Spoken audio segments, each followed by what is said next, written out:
نبی کریم صلی اللہ علیہ وسلم نے اس امت کے حوالے سے فرمایا وَسَتَفْتَرِقُ أُمَّتِي عَلَى 73 مِلَّةٍ كُلُّهَا فِي النَّارِ إِلَّا وَاحِدَةً، کہ میری امت 73 فرقوں میں تقسیم ہو جائے گی، سارے کے سارے جہنم میں ہوں گے سوائے ایک کے۔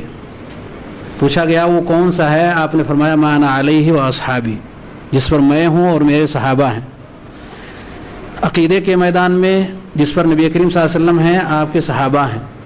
عبادات کے میدان میں جس پر نبی کریم صلی اللہ علیہ وسلم اور آپ کے صحابہ ہیں۔ احکام اور معاملات، پورا دین جو نبی کریم صلی اللہ علیہ وسلم لے کر کے آئے، پورے دین کے حوالے سے یہ گویا کہ ہمیں معیار دیا گیا ما انا علیہ و اصحابی کا، کہ جس پر میں ہوں اور میرے صحابہ ہیں۔ یعنی نجات پانے والا صرف یہی ایک فرقہ ہوگا کہ جو اپنا اصول بھی وہی رکھے گا اور اصول کے ساتھ ساتھ عمل بھی اسی کے موافق رکھے گا، یعنی اصولاً بھی وہ اسی پر قائم ہو اور اصولاً کے ساتھ ساتھ اس کا عمل بھی، پریکٹیکل بھی وہ اسی پر قائم ہو، تو وہ ناجی ہوگا۔ کلھا فی النار کا مفہوم کیا ہے؟ کیا سارے کے سارے جہنم میں جائیں گے؟ یعنی جتنی بھی جماعتیں ہیں یہ ساری کی ساری جہنم میں جانا ان کا واجب ہے، ضروری ہے کہ وہ جہنم ہی میں جائیں؟ جہنم میں جانے کے مستحق ہیں، اس لیے کہ جو گناہ ان سے ہوا ہے، جو غلطی ان سے ہوئی ہے، اس غلطی کی سزا پا لینے کے لیے اور اپنے آپ کو طیب اور پاک بنانے کے لیے آخرت میں سوائے اس کے اور دوسرا راستہ نہیں۔ اگر اللہ نے معاف نہیں کیا شرک اور کفر کے علاوہ کو، تو جہنم میں جا کر کے ان کی پاکی اور صفائی کا کام وہیں ہو کر کے اور پھر انہیں توحید کے حساب سے اللہ رب العالمین جنت میں جگہ دے گا۔ کہنے کا مقصود یہ ہے کہ عقیدے کے باب میں جو غلطیاں صاف اور صریح لفظوں میں ہمارے بھائیوں کے عقیدے میں پائی جاتی ہیں اور کتاب و سنت کے نصوص بالکل واضح ہیں، صاف لفظوں میں ہمارے بھائیوں کا یہ اقرار ہے کہ ہم امام ابو حنیفہ رحمۃ اللہ علیہ کی تقلید کرتے ہیں، احکام اور مسائل میں، فقہی معاملات میں ہم امام ابو حنیفہ کی تقلید کرتے ہیں، اور اصول اور عقیدے میں ابو الحسن اشعری اور ابو منصور ماتریدی کی پیروی کرتے ہیں۔ صاف لفظوں میں اس کا نہ صرف اقرار کرتے ہیں بلکہ کتابی شکل کے اندر اسے ترتیب دے کر کے اور اس کی نشر و اشاعت بھی ہے۔ اور تصوف اور سلوک کے باب میں نقشبندی، چشتی، سہروردی اور قادری پر ہم قائم ہیں۔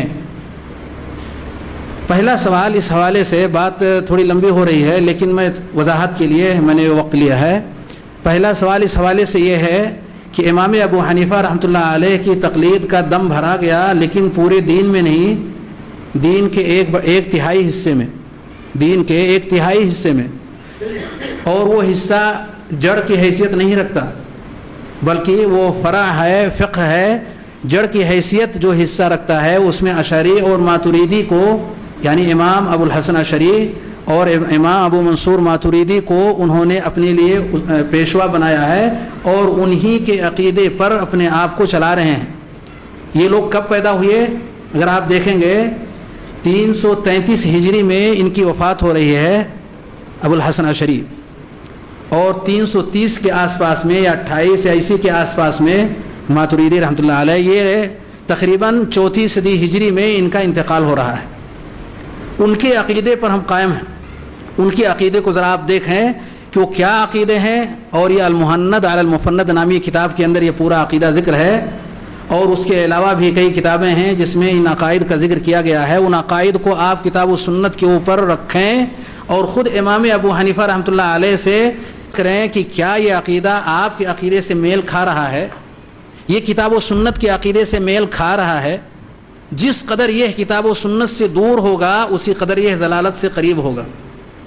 اس لیے میرے بھائیوں اور دوستوں، یہ وقت نہیں ہے کہ ان ساری مثالوں کو جو عقیدے کے باب میں ہیں خاص طور سے اس کو رکھا جائے، اور اگر ضرورت پڑتی ہے تو عصر کی نماز کے بعد ایک درس رکھا گیا ہے، اس میں ان چیزوں کو تفصیل کے ساتھ بیان کی جا سکتی ہے۔ تو بہرکیف جس قدر کتاب و سنت کے دیے ہوئے طریقوں سے آدمی ہٹتا ہے اسی قدر وہ ضلالت سے قریب ہوگا، کیونکہ ما انا علیہ و اصحابی سے وہ ہٹا ہوا ہے۔ نبی کریم صلی اللہ علیہ وسلم نے وہ اصول دیے ہی نہیں، وہ عقیدے دیے ہی نہیں جو لوگوں نے اختیار کر لیا ہے اور اپنے دین کا حصہ بنایا ہے۔ چہ جائے کہ فقہی معاملات جس میں عام طور پر ہمارے درمیان جھگڑے ہوا کرتے ہیں، یہ فروعی معاملات ہیں.